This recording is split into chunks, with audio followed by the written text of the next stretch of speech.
possible health impacts following that toxic train derailment in Ohio. We're just learning that some CDC members reported experiencing symptoms when they arrived on site that are similar to those that residents complained about when the derailment first happened. ABC's Morgan Norwood has more. Morgan, good morning.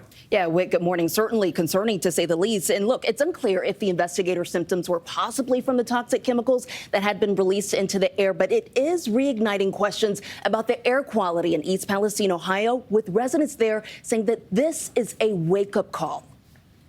This morning, multiple investigators in East Palestine, Ohio, say they were sickened with the same symptoms they were studying in residents following that Norfolk Southern toxic train derailment in February. I've had massive headaches since it started. The CDC says on March 6, 7 investigators are part of a team going door to door evaluating residents started experiencing symptoms of their own, including sore throat, headache, coughing, and nausea, adding symptoms resolved for most team members later the same afternoon with no ongoing health effects. For weeks, state and local officials have tested the air and water, declaring the results have shown both are okay. But despite government reassurances, Jessica Connard says CDC workers getting sick while on the ground justifies their concern. We certainly do feel forgotten in some aspect. How many people in my community need to be sick in order for someone to say, oh, maybe the air quality isn't so great? The news of investigators falling ill comes the same day the Department of Justice filed a lawsuit against Norfolk Southern,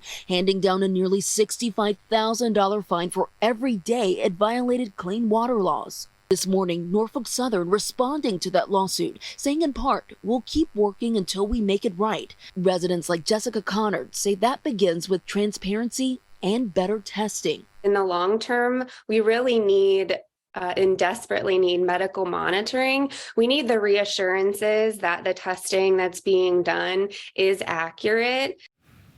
And FEMA teams were also on the ground when those investigators got sick, but the agency says they did not receive any reports of their staff experiencing symptoms. Janae? Concerning update there, Morgan. Thank you for that. It is time now for a check of the weather. Samara Theodore, we're going to be talking